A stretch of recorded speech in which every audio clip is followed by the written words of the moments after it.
All right.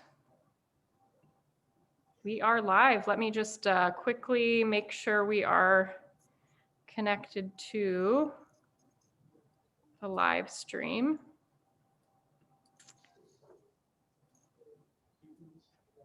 Take a couple minutes for folks to trickle in.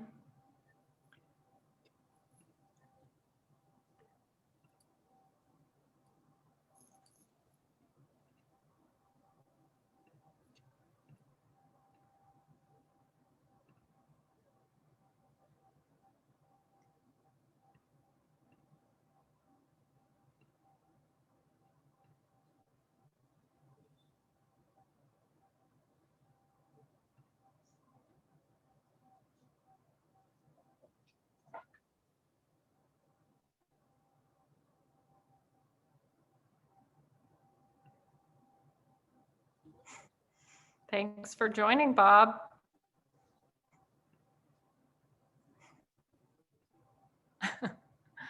Hi, Lauren.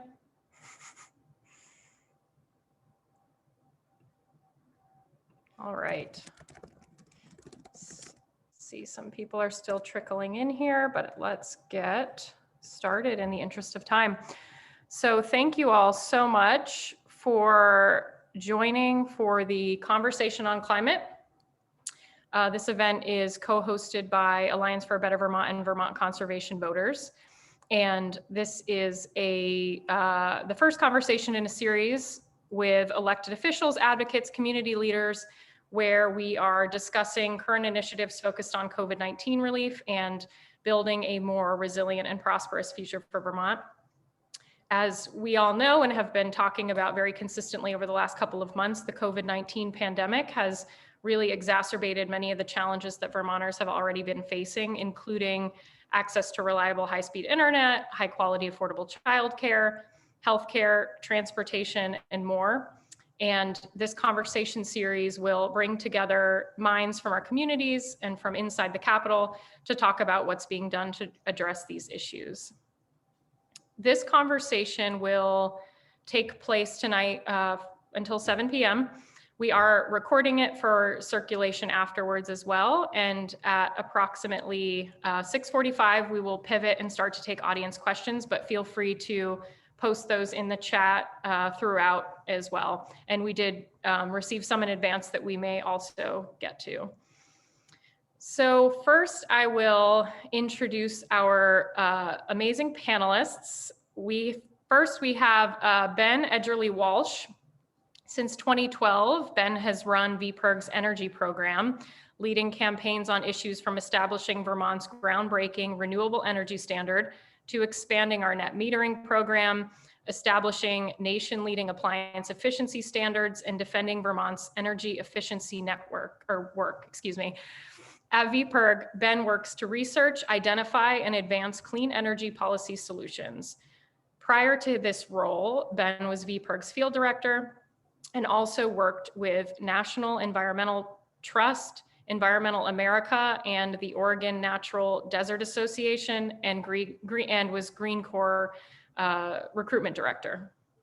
Thank you, Ben, for participating today. It's a pleasure. Thank you so much for having me.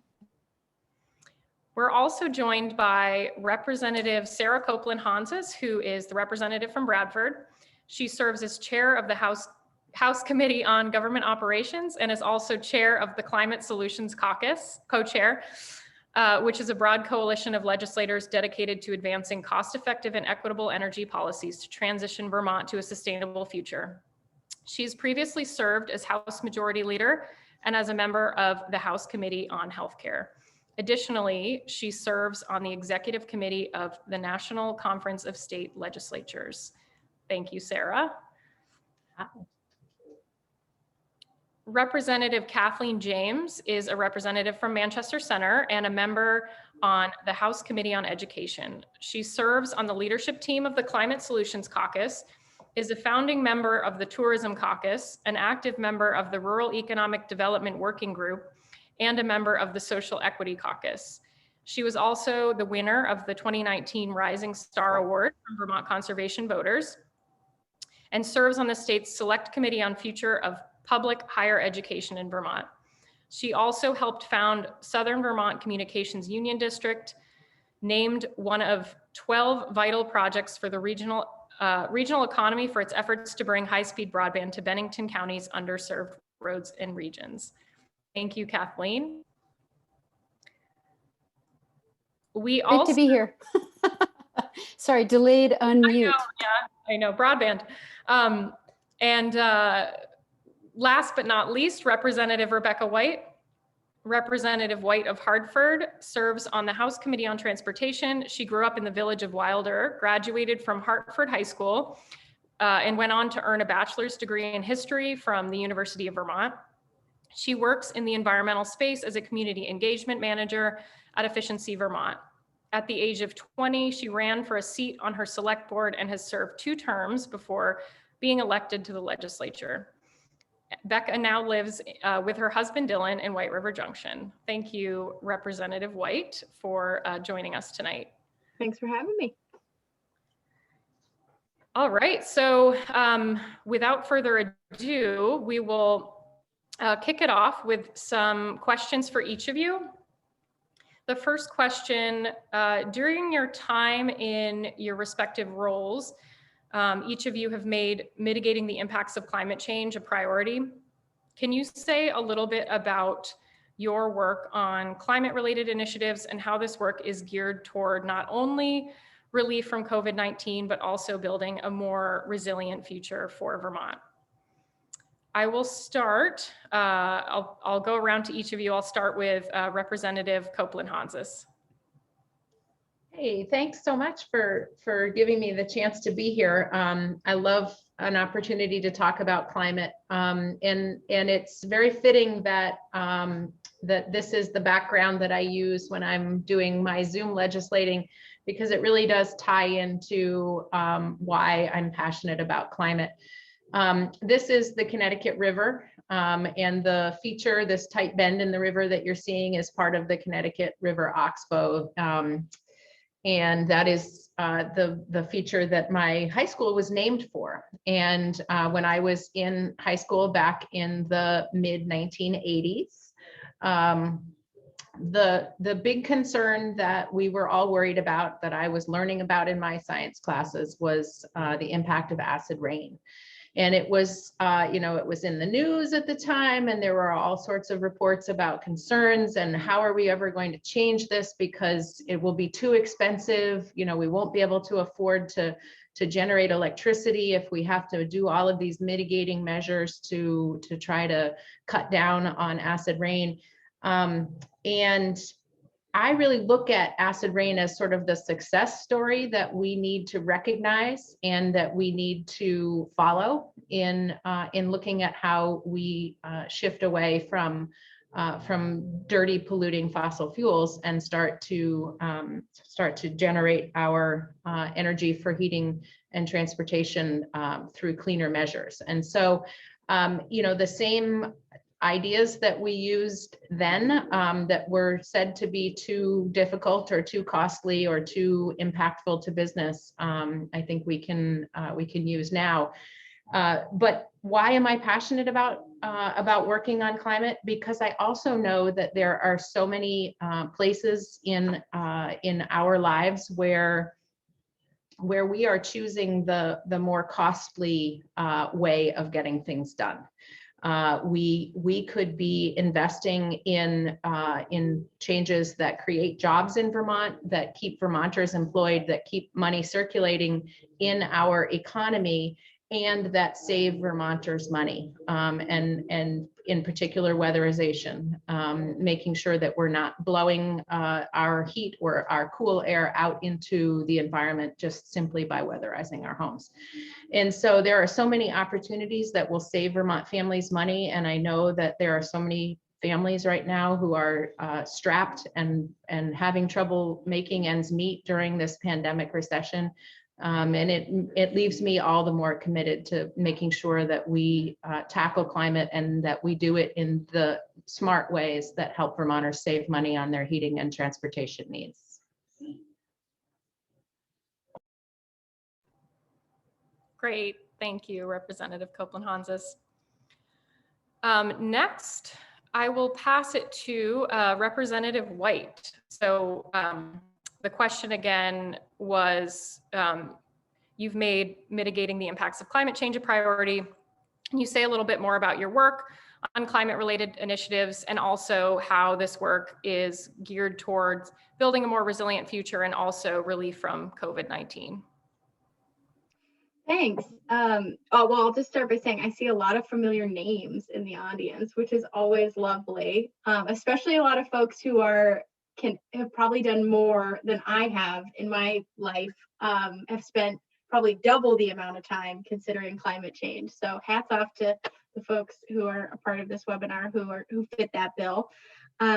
So when I got into local government, I was very fortunate and I got to be the committee liaison to the Energy Committee, which was right up my alley. And I was working for a solar company at the time. So when I was a part of local government, I was trying to figure out ways that I could affect this global issue on a local level. So when we work as a town, especially in Hartford, we were able to accomplish a lot of important steps, like getting a coordinator for our energy. So we had an energy coordinator. We were able to do a lot of different projects on the local level. So when I ran for statewide office, I knew that I wanted to continue that thread. And my first choice, lucky me, was transportation. And that's because it was drilled into me very early on in my journey with our fabulous energy committees, is that transportation is that hidden thing that we don't talk about in Vermont, that now is it's very different now. Even in the last like 5 years, it feels like the conversation has shifted, but people didn't recognize transportation as a huge part of it, how we respond to climate change. So for me, being on the transportation committee, pushing those issues every single day, is how I've responded. With COVID-19, there's a lot of overlaps with how equity and environmentalism fit together. It's exacerbated the problems that we see in our communities. So it's trying to pull those two threads together and make an even more compelling case. And I'll just wrap up by saying, as a young Vermonter, I know that my life is already being affected by climate change, but every decision that I make understanding that climate change will have an impact on it, whether that's having children, where I live, how I source my food, all of that matters.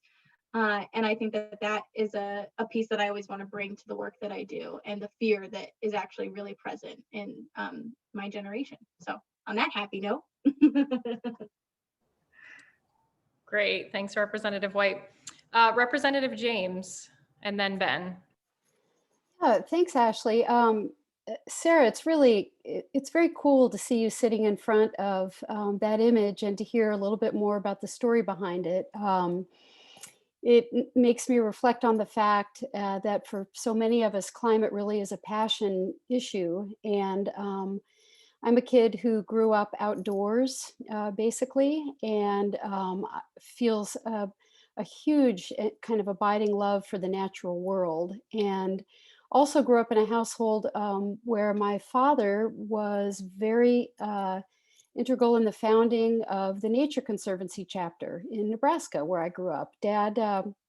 My dad's gone now, but he founded the Nature Conservancy in Nebraska and then went on to play a role in the Alaska chapter, the Colorado chapter, and then on the national board. And so, I hear my dad in my head when I'm out in the woods and when I'm looking at the lakes. And what's really interesting about doing this work is that you can channel your love for the natural world into a really deep concern about people, and about how people are being impacted by climate change, and how it's the people in rural communities and low-income people and marginalized communities who stand to lose the most if we don't take action, and who can benefit the most if we take smart, strategic action.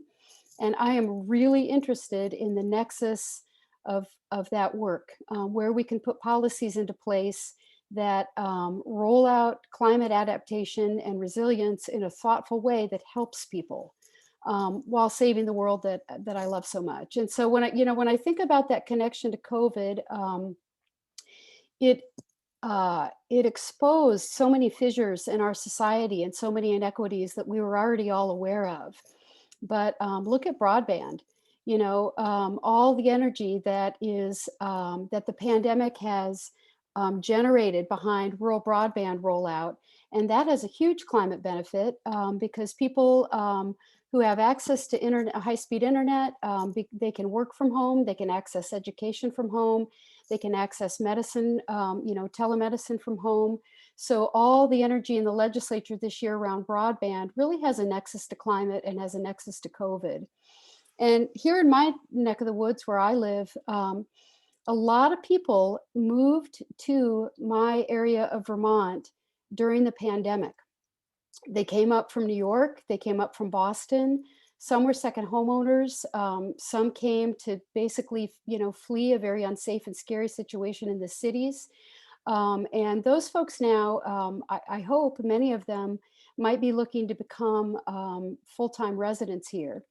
And we talk all the time about attracting and retaining young people, about attracting and retaining new families, about attracting residents. And I know in my heart that if Vermont can lead the nation on climate action, on climate resiliency, on green energy jobs, on becoming a state that's at the cutting edge of climate action, then our woes in attracting new young residents, especially young people. You don't have to convince young people that we need to take climate action now. So if Vermont is the place where that's happening, we're going to attract a whole new generation of people who are here because of that. And the other thing I've learned about climate work and COVID and that nexus is that, of course, there's always pushback, but look at how quickly and profoundly we can make change in the face of a crisis when we want to, when there's a shared understanding of the facts, when we're all looking at science and we say, you know what, this is killing us, this is dangerous, we got to act and we got to act together now. And yeah, some of it's going to be hard and some of it is going to be different and some of it is going to involve a huge paradigm shift, but let's go. And we went. And that paradigm shift, I think, is starting to happen around climate.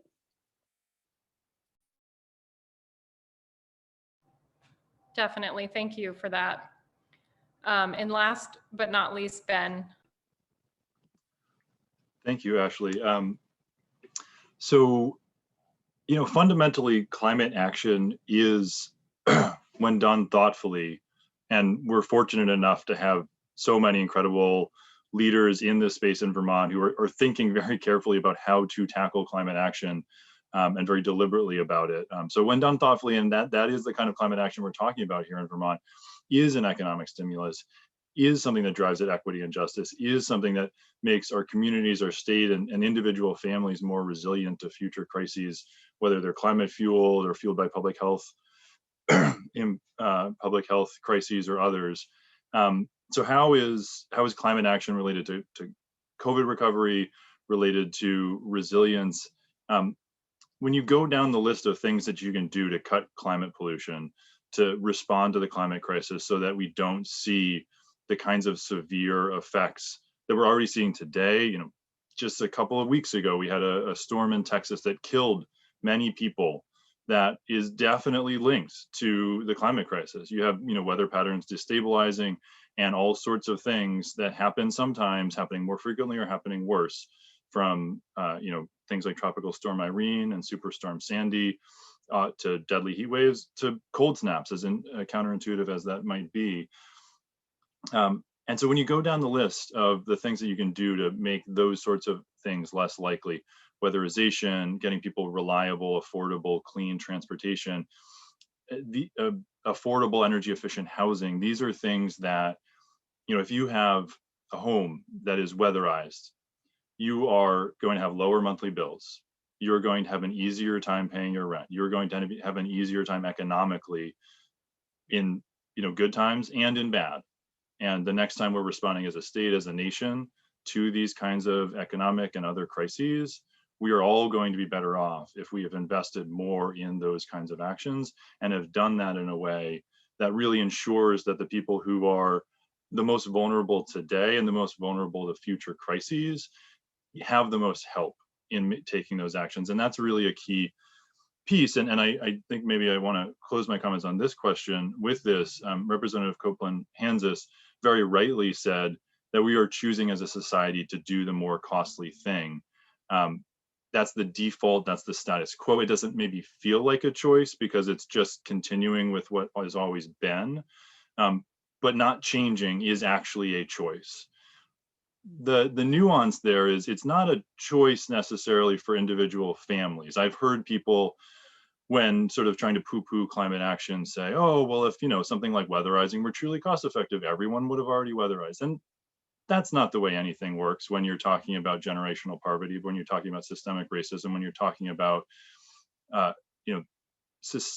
systemic inequities that prevent people from making choices that are in their best interest because they don't have the money in their bank account or the credit score, the credit rating agency to make those investments up front. And so that's where, in our work at VPIRG and the legislature's work, where it's so critical that society steps in and says, actually, it's really important that everyone can take part in these actions, that programs like Mileage Smart that gets people in a more fuel efficient vehicle, even if they can't afford to buy a new vehicle, programs like low income weatherization, getting people no cost weatherization if they're below a certain income threshold are so critical. So we're really excited to be working on these things right now. As devastating as this pandemic has been, we are in a moment where we can gird against future crises and make sure that Vermonters are better off next time around. And we're really glad to be able to do that. I will say personally, feel very privileged to be able to do this work and do this work with this incredible team of people. Thank you, Ben. And I will actually direct the next question to you. While we have you, could you say a little bit more about the work that you're doing with VPIRG this legislative session, more about your climate agenda generally, and some of the bills that you're working with these representatives on the call and others in the legislature to move this session? Sure. So I won't steal too much thunder from Representative White, who is on the House Transportation Committee and is working very deeply day in and day out on transportation modernization, which is something that is the very top of our legislative agenda for this legislative session as it relates to climate. But I will say on that, modernizing our transportation system is such a big priority for us because it really speaks very much to that nexus of really essential from a climate standpoint. It's like 45% of Vermont's climate pollution coming from transportation. And also, something that is critical for rebuilding from this pandemic. If people don't have reliable transportation, they can't get to their jobs. They can't get to, public health services. And then also, that longer term resilience that I was just talking about, again, having reliable, clean transportation is so critical to our state. We spend, it varies from year to year, but something like a couple $1 billion, $1.5 billion, $2 billion on fossil fuels every year. A lot of that goes to transportation. And that is money that, a lot of it could be staying in our local economy. We could be saving a ton of money if more people had electric vehicles, whether it's homes, et cetera. And that almost anything else you're spending money on is going to more effectively keep money in the local economy than spending money on fossil fuels, because we don't mine, we don't drill, we don't frack here. That's wonderful, I'm glad, but it means that we don't have those extraction jobs. We're just shipping that money out of state largely, other than 15, 20% that stays with local companies. I also do just want to mention very briefly the Vermont Climate Council, the work that's being done because of the Global Warming Solutions Act. For folks who don't know, that was a law passed last year that requires Vermont to hit certain targets for climate pollution reductions while driving at equity and making the state more resilient against future climate impacts. And it created a climate council. That climate council's work is well underway. They have a report due out in December of this year to get us, that basically is supposed to put forward a blueprint to get us to those targets, in particular, the 2025 targets. And so I will just say very briefly on that, we see our role on that, as it relates to that council, as trying to make it sort of a more accessible process to your average Vermonter, trying to give people a sense of what's going on there as we're watching it and how they can weigh in and make an impact. So if folks are interested in, hearing more about that, you can check out, there's some information on our website now. Sign up for our email list at vpirg.org, and we will definitely be emailing all of our members about that in the future. But the blueprint they come out with is going to be incredibly important, and it's going to have a very significant impact on the next legislative session, we hope, and certainly on the future of climate action in Vermont. Great, thanks, Ben. And that feels like a great segue to Representative White to talk about the Transportation Modernization Act and just any other relevant transportation related initiatives for this legislative session. Sure. So H94, the Transportation Modernization Act, I'll just start by saying it was a bill that I can take the smidgest amount of credit for, because Representative Kurt McCormick, who was the chair previously, was really the person who moved this. And then also Representative Mike McCarthy, who was unable to join us tonight, really spearheaded making sure that we could get this type of legislation through. And what typically happens in the Transportation Committee is a dance around, from the administration, their budget and what the priorities are of the committee. And since we have an administration that is in favor of a lot of transportation initiatives, but isn't necessarily kind of boldly moving on the topics that I think our committee has been focused on, we decided to introduce a piece of legislation that would give out our values and our perspectives as a committee of select members and ultimately 70 co-sponsors in the House, which really shows what the values are in the General Assembly. So a few of the points to try to move that, trying to get H94 to have sections of it a part of the transportation budget bill. That's really our baby that we work on, that I'm spending a lot of time talking about now. In the T bill, the goal was to get a lot of the values that we had in H94 into the T bill. So a couple of the sections that might be relevant for this group, Ben has been an awesome partner. VPIRG has been an awesome partner. For me, when we talk about Mileage Smart, when we talk about Replace Your Ride, two programs that look at equity and transportation and help our low to moderate income Vermonters switch out or get a totally different way of transporting themselves away from high gas or fuel using vehicles. Then we've got some new, we call it the new electric vehicle incentive. It's not new. We're just continuing the program this year. It's for new vehicles. There's support for zero fare or fare free. Something I want to underscore for this group in particular is that when we think about transportation and climate change, the equity conversation just really naturally flows into it. And when we talk about Vermonters who are in rural parts of our state or can't afford or have an exceptionally high energy burden with their transportation, having access to consistent, reliable public transportation that is cost effective will fix that problem. So we can be innovative on those topics, including microtransit, continuing the fare-free work, and a lot of that is in the bill as it stands. So a little bit of everything for anyone who is focused on climate and transportation, and we're voting on it tomorrow. I'll just to give a definition of fare-free as I wrap up. Fare-free is the idea that when you get on the bus, you don't exchange money. So we actually have that in my community. Advanced Transit has been fare free or zero fare for many years. So when I get on the bus, it's covered. And the hope here is that with COVID-19 in particular, because that exchange of money is actually a really high COVID transmission point potentially, that was kind of a basis for why we wanted to consider it and why there's a lot of federal funds that are going towards supporting that type of program. Yeah, lots of good stuff. Thanks. And so you said you expect to vote tomorrow, and what what does your crystal ball say the trajectory of this is, this legislative session? So taking the parts from H94 and putting it into the T bill, we're not going to pass H94, but we will pass the T bill out of our committee, ideally tomorrow.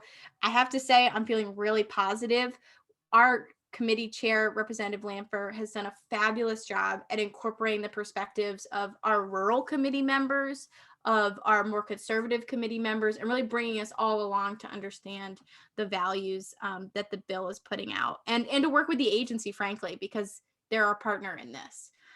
So I feel really good about tomorrow, but who knows? And then we bring it to the floor, and that's the fun part. I know, I was glad the timing of this seemed to work out really well, just with the pending vote. Yeah. Thank you for sharing all of that. So I'll pivot now to Representative Copeland-Hanzis. You have been co-chair of the Legislative Climate Solutions Caucus for a while now. I don't know the exact number of years, so I won't try to guess. And you, in that role, you lead and collaborate with a group of legislators working on climate policy, a very significant group. If I believe I'm correct in saying it may be the largest caucus, legislative caucus.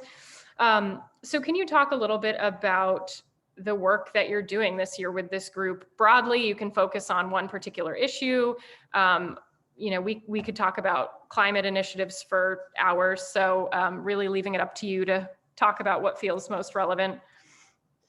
Great, thank you so much. It's really fun to talk about the Climate Solutions Caucus because it is such a big group. We're the largest of the issue caucuses, dwarfed only by the size of the political caucuses.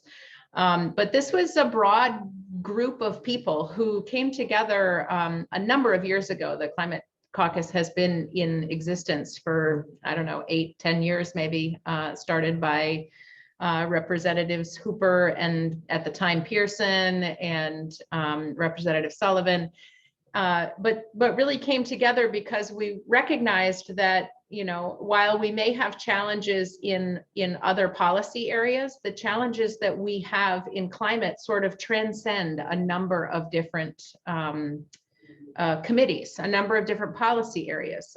You know, it has implications in the natural resources realm, but it also has implications in transportation and in our energy policy.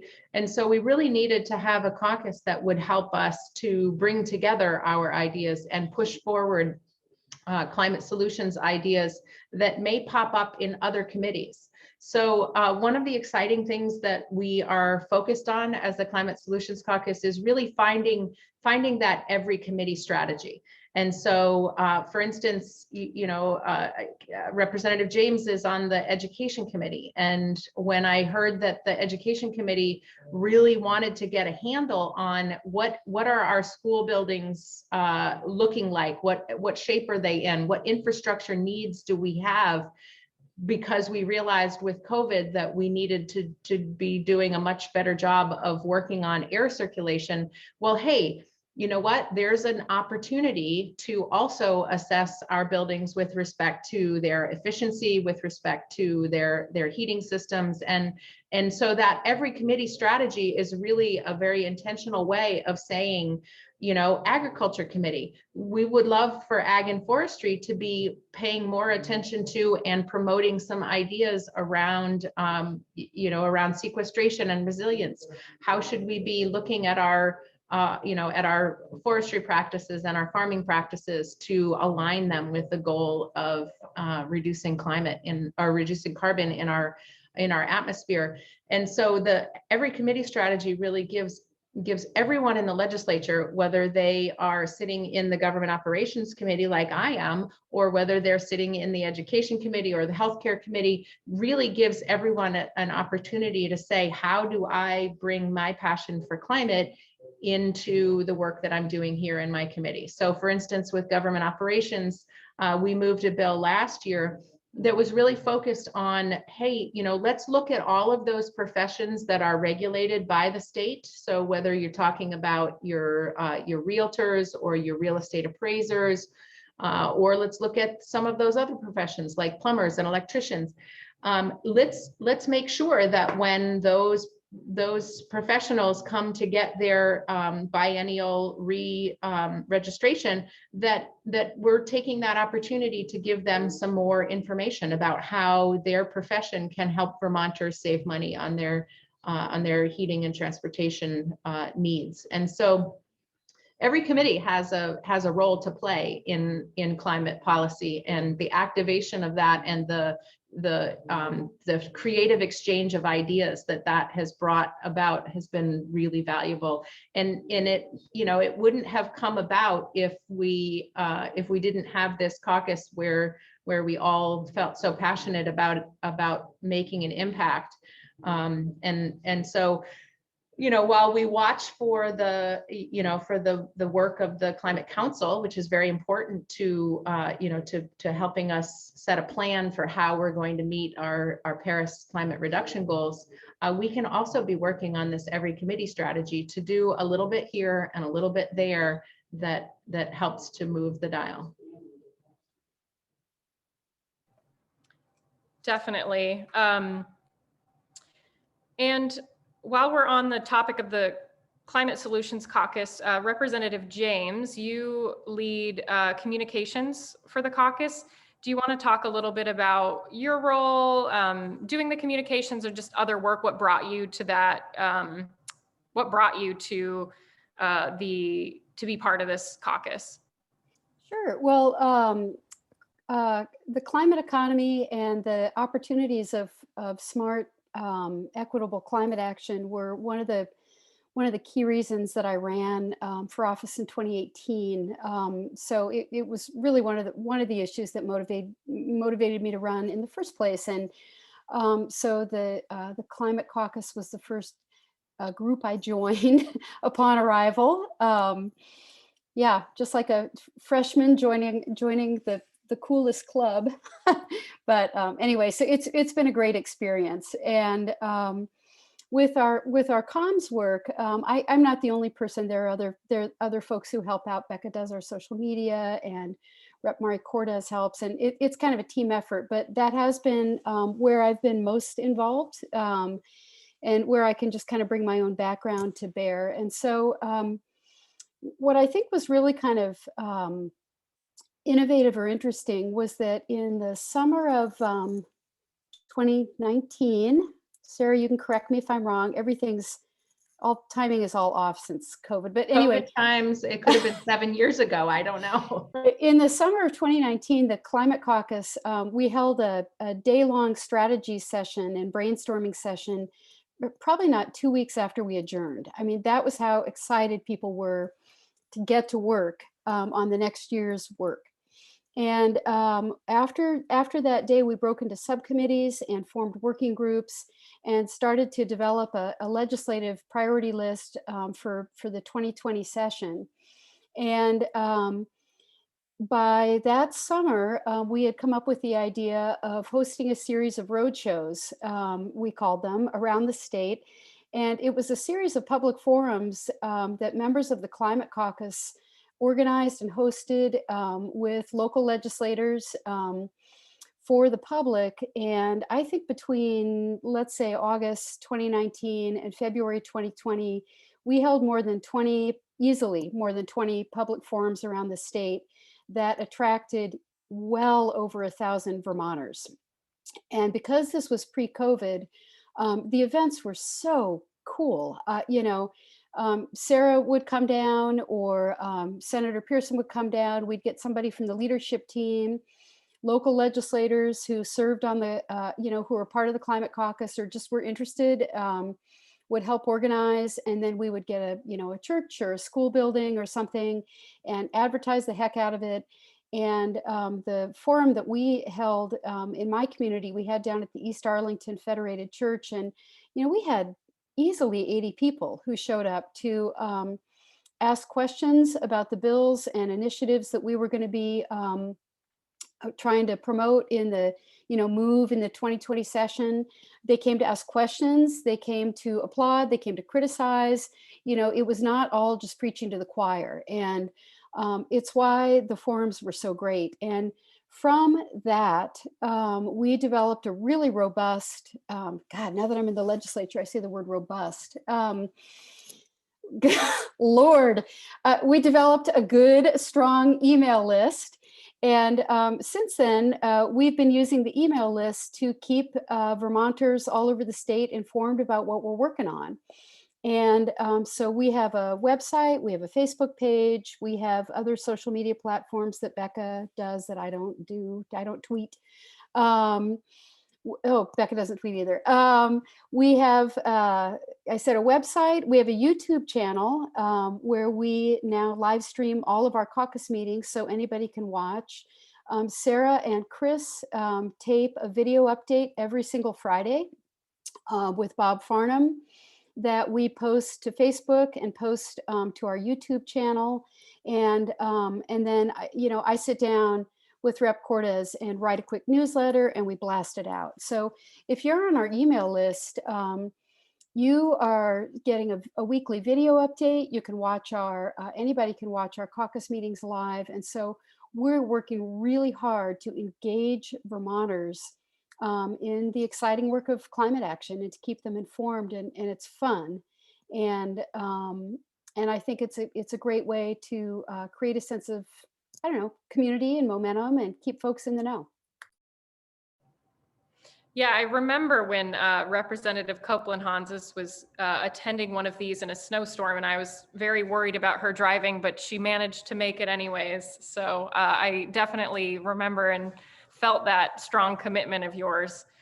And so I want to get back quickly before time goes by so quickly, before we pivot to questions from the audience. I wanted to go back to weatherization. I know this was something you brought up, Representative Copeland-Hanzas, in your opening remarks. And I know that there have been efforts moving through the Senate, but something that folks who aren't, involved in, aren't advocates or lobbyists or involved in the legislature may not know that that's part of what these caucuses, these issue caucuses do, is help kind of create alignment and build bridges between the House and Senate on issues. So despite the fact that this is moving through the Senate right now, I expect that you probably have some information to share just about what weatherization efforts might be on deck for this session.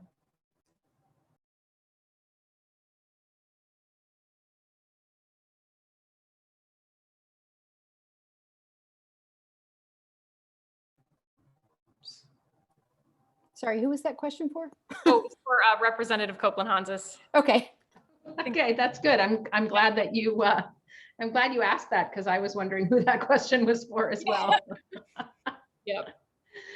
Sorry. So what your question was, what are we driving towards in terms of weatherization investment? Yeah. Yes, Yep. yes. Okay.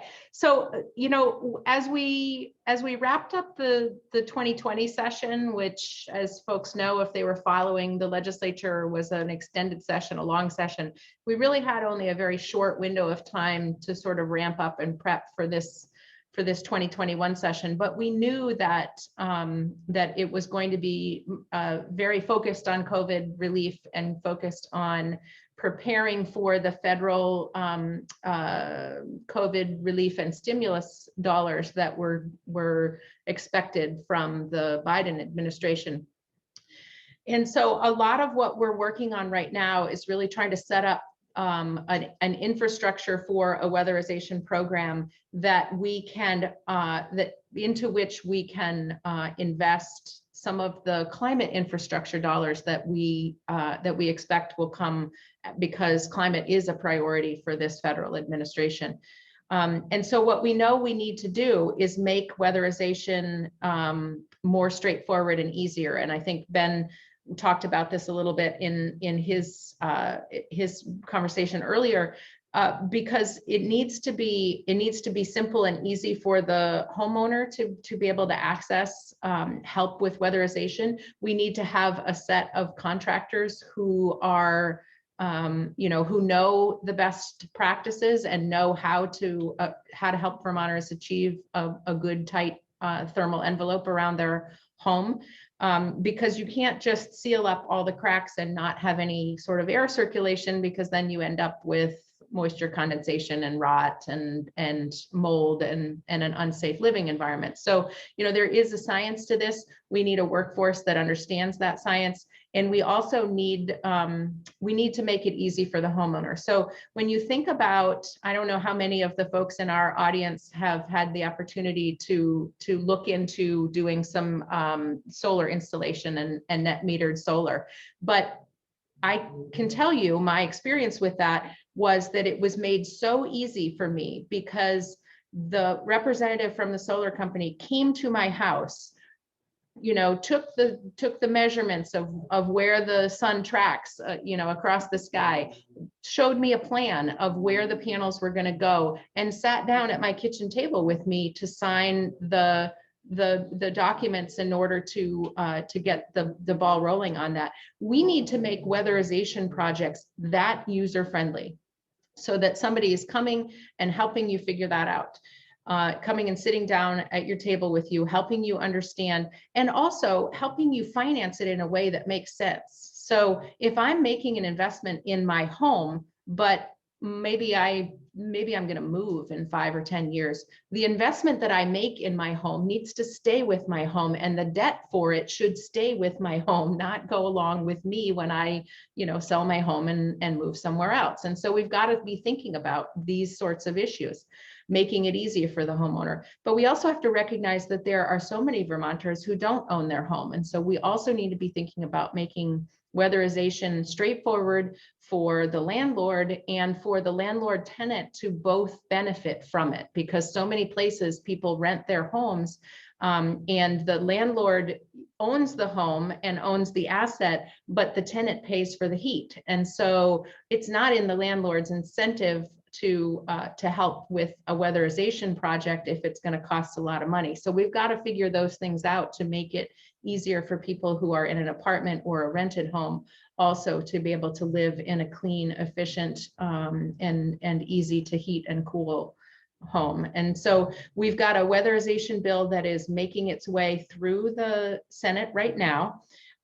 We expect that is going to create some of a framework for how we can achieve a more broad weatherization advance or program. We know that in order to create that workforce or to incentivize people to go into the specialized training that they need to be able to help us weatherize our homes, we've got to have a sustainable weatherization program. We can't just throw money at it for a year or 2 years and think that we're going to have people who are going to just appear out of nowhere to do those jobs for us. So, we really need to be thinking about this in terms of systematically over time investing in these kinds of weatherization projects to be able to help Vermonters with their homes and so as the bill is making its way through, it's got a good structure to it right now, I think in the Senate. And I think that as it makes its way through the legislative process, we'll see a lot more details filling in about how we're actually going to achieve the goals of weatherizing more homes in Vermont. Great, thank you for sharing all of that. Given the time, I'm going to pivot to Q&A. We had a couple questions just sent in, and then we'll go last to any sort of closing remarks, calls to action that folks may have before we hop off. So I'll start with a question from Kevin. I'm glad to hear so much thought put into how to help the most vulnerable of Vermonters improve their quality of life and have a positive climate impact. How do we also accelerate the opportunities that are low-hanging fruit, especially here in Chittenden County? There are so many people that can make more climate-friendly choices. How are we encouraging the people that have the means today to make those decisions and have immediate impact? I will, this can be more popcorn style if anyone feels free to jump in. If not, I may call on you. I can take Representative White. Okay. So I will just say very briefly that I think Representative Copeland-Hansis just hit the nail on the head, actually, sort of pre-answering this question in a significant way. It's not just about making things affordable, it's about making things easy. There are a lot of Vermonters, especially right now in the middle of a pandemic, but just generally, that have the financial means to make X or Y investment, but don't have the time or bandwidth to think through how to get that done or to understand a new technology. Weatherization is a great example of this. It's something that you need to get an auditor out to take a look at your home, see what needs to be done. You need to have somebody actually do work on your house, which is, even with the great training that is available to these contractors, that's still a thing. We've had this done on our own home, and it's like any other home renovation project. It just takes a certain level of commitment and time to get done. And it's still, at this point, something that people are maybe a little bit less familiar with than getting a kitchen renovation or something like that. Everyone's got a kitchen. Not everyone's ever looked at insulation. So making it super easy is one thing. And there've definitely been some moves in that direction. And then the other thing that I would say is, having incentives available, and there are in many instances, through the utilities because of the renewable energy standard and the requirements in there. You can get incentives for electric vehicles, for cold climate heat pumps. There are incentives for weatherization, but we can always be looking at those, how to do them better, target them more effectively, just as a carrot, as it were, to get people to start thinking about something that maybe wasn't on the top of their lists to begin with. And then education. There are great things like I don't think they did one this year in person because of the pandemic, unfortunately, but the Sierra Club hosts an annual Drive Electric Day where they have events around the state, partnering with Efficiency Vermont and others, where you can actually, get in and test drive somebody's electric vehicle. I brought my Leaf to one of those and, let a bunch of strangers drive around Montpelier in that so that they could understand what it's about, that it's just as easy as any other car and kind of a lot more fun in some ways. So just giving people the experience of these new technologies, I think, is a big part of it. Thanks, Ben. Did anyone else want to take a stab at that question before I pivot to the next one? Okay. We also have a question from Alexandra, who specifically asked, can Representative James please update us on the Global Warming Solutions Act and the Climate Council? Thank you. Great. Yeah, I'm happy to do that. I am lucky this year to have an intern working with me through the UVM program. So she's getting credits, and she's been following the work of the Climate Council for us very closely. For folks in the audience who might not know, the Climate Council, as I think Ben said earlier, was set up as a result of the Global Warming Solutions Act. And it has 23 members from around the state. Some are members of Governor Scott's administration. Others were appointed by the House or the Senate. And the group is intended to, and I think does, represent a really wide range of experience and expertise. So we have representatives from municipal government, from small business, from the fuel sector, from farm and forest, from the clean energy sector. The group has been meeting since November. So I think maybe they've met seven times since then. They're charged with developing a climate plan for the state, and the plan is due in December. And then after the plan is delivered, there will be a period of kind of review and public hearings and rulemaking. And I believe that it's intended to be fully implemented by July 2022. Ben, we'll see if Ben shakes his head.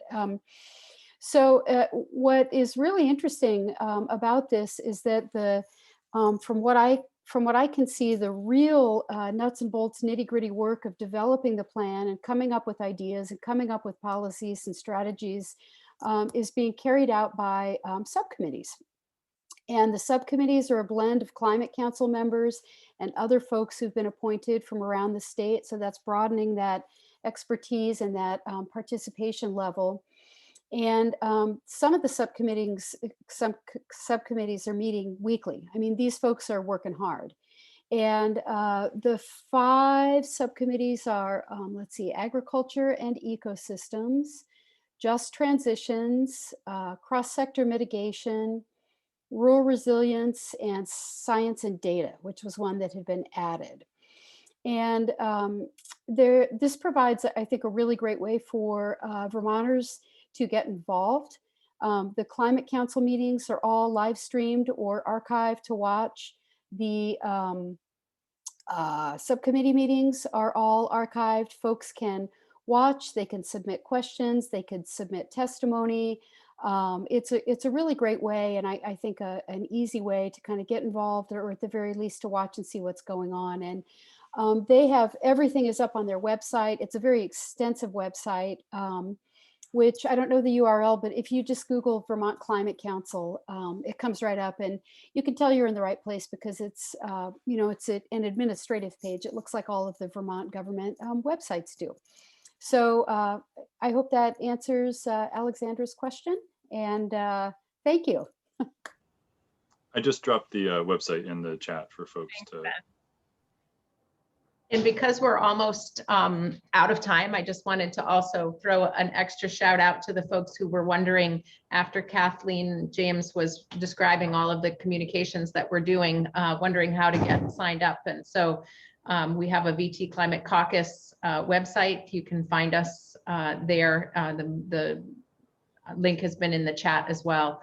And hopefully folks who are interested and maybe have already binge watched all of their favorite TV series on Netflix during COVID will start binge watching some of the Climate Council meetings, because there's plenty to do there. And it's actually really cool to see all of the conversations that they're having. And we certainly hope that that Vermonters will get involved and follow along on this important work. Yeah, thank you. That's a perfect way to close. And ultimately how I had planned to close this anyways was with any sort of information about how people can get involved, and just any closing statements you want to make about the work that you're doing. I know we've had a very robust discussion tonight. And so would definitely love to be able to connect folks to initiatives going on in the legislature. Ben, you said VPIRG, shared the Climate Council link, Legislative Solutions, Climate Solutions Caucus. If there's anything else, please feel free to shout it out before we all hop off the call. I would just put it out there, Ashley, that if you're thinking about climate change and you're trying to get involved, a great place to start is really local. If you have an energy committee in your community, they definitely want you as a volunteer. If you're already the chair, thank you for coming tonight. And you could also start your own. That's really, I feel like, the grassroots work that makes our jobs possible. Yeah, thank you so much for saying that. And I will also just once again shout out our wonderful co-hosts from tonight, Vermont Conservation Voters. You should also check out their website and the great work that they're doing in partnership with legislators and other community groups in the state. So thank you to them. And in the last minute, I will just once again thank our panelists tonight for taking the time to spend yet another hour on Zoom. I know you all have a lot going on, so I really appreciate that you took the time out today to have this conversation about some really important work that's going on. So thank you all so much. And I look forward to seeing many of you, hopefully next week, for the next installment of the series, which is on democracy. Representative Copeland-Hanses will be there as well as chair of the Government Operations Committee. That is also at 6 p.m. You can go to bettervermont.org to register for that as well. So thank you all so much, and I hope you have a great evening. Thank you for having us. Thanks, that was fun. Thanks.